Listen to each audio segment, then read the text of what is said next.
What's up, everyone? My name's Chris, and recently I just spent 10 days in Cuba. So I wanted to make a video of some tips and things to know before you go to Cuba, because when I went there, I basically didn't plan anything because I kind of like things to be spontaneous. But Cuba is definitely not the place to have a spontaneous vacation. I found that out pretty quickly, straight on the first day.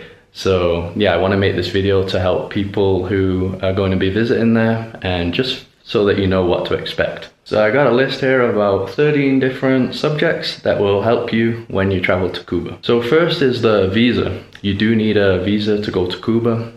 I went on a Brazilian passport from Brazil, so I got the visa from the Brazil airport before going there. And I think that's the case for the majority of tourists, except Americans. American Cuba have their ongoing beef, obviously, so yeah, if you're American, you'll have to work out how it is for you. I know it's a bit more complicated than other countries, so yeah, that's just one thing to note, is that you will need a visa. Second, if you're coming from a country that has yellow fever, or even in transit from a country that has yellow fever, you will need a yellow fever certificate. So as I mentioned, I came from Rio de Janeiro in Brazil that does have yellow fever, so I needed the certificate, and I got asked for it about 3 times, once in Brazil and twice in Cuba in the airport, so just keep that in mind. Number 3 is a big one, and it is the money, the currency. What is the best way to get around there spending money? So once again, if you're from the US, you definitely won't want to take US dollar. Even if you're from any other country, don't take US dollar, because Cuba has a 10% tax when you exchange to their currency called CUC. Cuba actually has 2 currencies. One is called the peso, which is their local one, and then there is the CUC, which is like the gringo currency that we have to use. So since I knew that the dollar would be taxed 10%, I got loads of euros. I think I took over like 1,000 to 2,000 euros. But what I didn't know is when you're at the airport, they even put a 10% tax on euro and British pound as well. So we were exchanging all the money there at the airport, and luckily the lady actually told us, she was like, hey, look, don't exchange it all at the airport, because you'll get a much better offer throughout the island.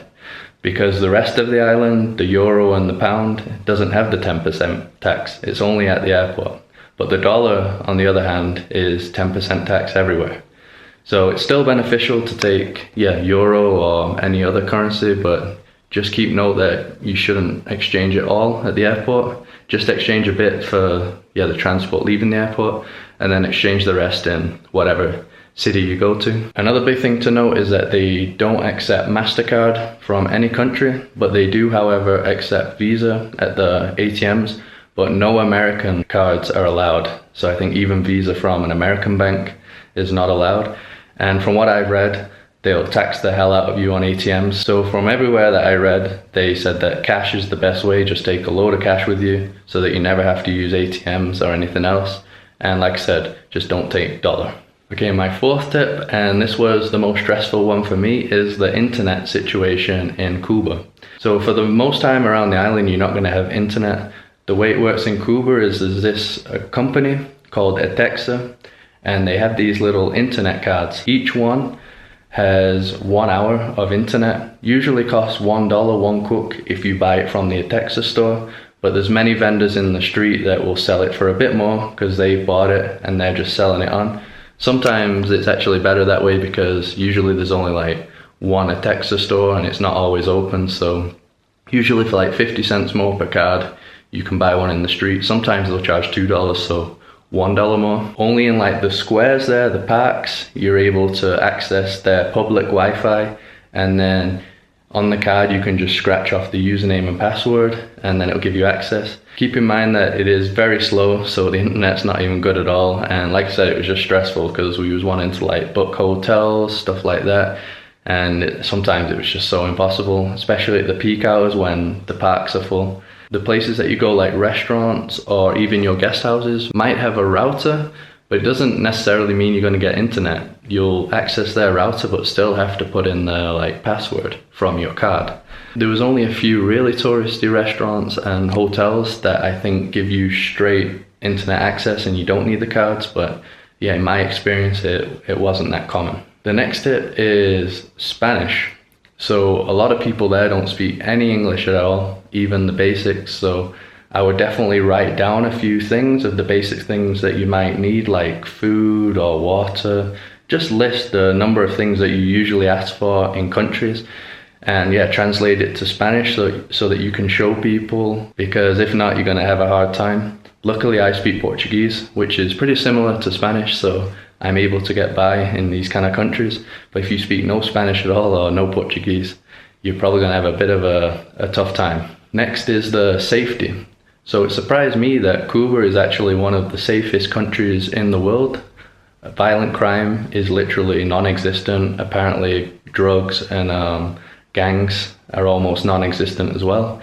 When I was there, I felt very safe, especially for that region. I've been to Latin American countries, and usually you get a bit of a sketchy vibe in some areas. But in Cuba, barely anywhere, I felt unsafe. I was even walking around sometimes at like 1 in the morning, 2 in the morning. Never really felt unsafe. However, they do have minor theft, like pickpockets and stuff, so definitely watch out for that. We actually ran into 2 tourists that, yeah, I think their bag was stolen, they lost their passports and everything. So yeah, keep that in mind, and I definitely take photocopies of all your documents and leave them separate somewhere from your passport in case anything happens. But for the most part, you're probably going to have a very safe trip there. Okay, next is the food. Food was definitely hit and miss in Cuba. It was generally cheap. I'd usually get a plate with like fish, rice, vegetables, $6-7. I even got pizzas for like $4, stuff like that. And the majority of the occasions that we would eat, the portions were really small and sometimes even a bit tasteless. And sometimes even when we'd eat at a more like fancier restaurant, more expensive, it was pretty much the same exact dish and taste as even a cheaper restaurant. So yeah, like I said, it was hit and miss, but every now and again we did find another place that would add more food and it was delicious. It was just hard to know really. Maybe if food is really important to you, it would be good to check reviews of restaurants before you go, so then you don't have a bad time with the food. All right, next is transport. So I think there's like 3 main forms of transport there. One is the national bus that they have, the other is taxi, and another one is taxi colectivo, which is a shared taxi, which we use the most. We never actually used a bus. We found out that I think you have to book 10 days in advance to get a guaranteed reservation. So we didn't book anything in advance, and there also wasn't that many buses. Sometimes it was just like 2 a day, and they were almost always fully booked. There was one time that we went to the main bus station and we were actually quite shocked because when we got there, they were writing stuff on like paper. They had no computers at all. It was all unorganized. They couldn't even guarantee us if we'd get on the bus. They were just saying like, oh, just turn up on the day, and if the bus isn't full, you can go. Apparently people make reservations online and sometimes don't appear because you don't have to pay beforehand, I don't think. So yeah, we just didn't deal with that at all. We only got a taxi, I think, once in Havana. Yeah, they would always have a pretty outrageous price, so we didn't really deal with the taxi that much.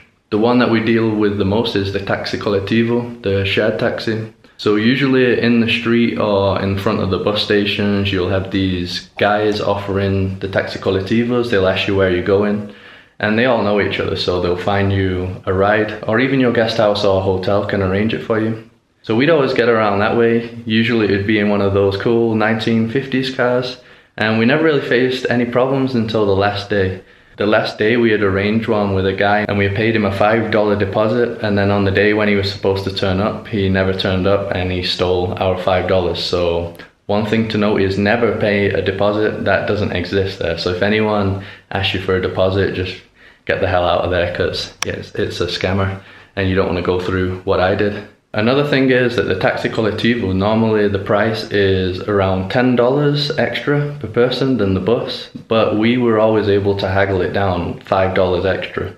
So that's one thing to keep in mind. Every time we got one, we were able to knock $5 off the price of what they initially offered. So yeah, definitely consider doing that. The next thing is scams, like I just mentioned. So I'm not going to go too much into detail in scams. I have another video that I'll link at the end of this video and in the description of this video that goes over the scams that we faced. All I'm going to say is the scams are very high there. So many people are trying to charge you way more than things should be all the time. So yeah, definitely expect that. And like I said, check out my other video if you want more details on the scams that I faced and some of the scams that happen there to other people. Next is accommodation. Over there you do get hotels, hostels, and a thing called casa particular, which is basically like a guest house where you'll stay in the room of a family usually. The whole time I did casa particular because the first time we did it we had a really good experience, and then we did it in every single place that we went to. We went to 4 different cities and we always had a great experience. It's always nice being able to talk with the locals, and a lot of the times they can even give you like breakfast or dinner, and usually a cheaper price than what you'd find in the street, and usually a huge portion. So we made the most of that, and we ate so many times just at the guest houses instead, because like I said, you were guaranteed awesome amount of food. I couldn't even finish the food, that's how much food it was. They always had a Wi-Fi access point so I could use the cards. Also they always had AC and a fan usually, so yeah, I had very good experiences with that, and I definitely consider looking that up because it's also very cheap. The cheapest one we got was $11 for 2 people, own private room. And I think the most expensive was in Baradero, and I think it was around $30, but that's because that's a really touristy area. In general, we was always paying around like $15, $16 in the other places. So yeah, definitely consider the guest houses, casa particular. Okay, this is an important one, and it's the airport chaos. So on our last day in Cuba, we arrived at the airport 2 hours before our flight was leaving, but the airport there is absolute chaos, completely unorganized. Worst airport I've ever been to. The queues just take forever, and you also have to convert your cook back to whatever currency you want, right? When I went there, they only had dollar, so that's another issue. If you want euro or another currency, it might be better to convert the majority of it in another city, because the airport only had dollar. So we all almost missed our flight arriving there 2 hours earlier because it took so long to get through. We were just lucky that our flight was delayed. So if you go, I would literally go 3 to 4 hours earlier, because yeah, you're gonna see it's real chaos. The next one doesn't apply to many people, but no drones are allowed in Cuba. You're not even allowed to take them into the country. I actually have a drone, and I did take mine because I don't live anywhere currently. I'm traveling full time and I couldn't work out a way to leave it anywhere else. Luckily, they didn't find it in my bag. I only have a small drone, so I don't think they noticed that I had one. But I have seen other people that if you get caught, they will interrogate you like a spy, apparently. And I also saw that one guy decided to fly in Cuba and got caught, and he got locked up in jail for 2 weeks. So yeah, don't mess with drones in Cuba. The last one on my list is travel insurance. You have to have travel insurance to go to Cuba. They will ask to see it. Yeah, so if you don't have travel insurance, at least arrange one for your time in Cuba, because if not, you're not going to be able to enter the country. So that's it. That's all my tips of things to expect when you go in there. Hopefully this allowed you to plan your trip a bit better and not do what I did. So yeah, if you enjoyed this video, just drop a like on the video to help support me. Subscribe if you like to see other videos, and also consider checking out my other videos in Cuba. I have daily videos in each of the places that I visited. So Havana, Trinidad, which was my favorite, Cienfuegos, and Baradero, which was absolutely incredible as well. So check those out if you have the time, and yeah, I'll see you in the next one.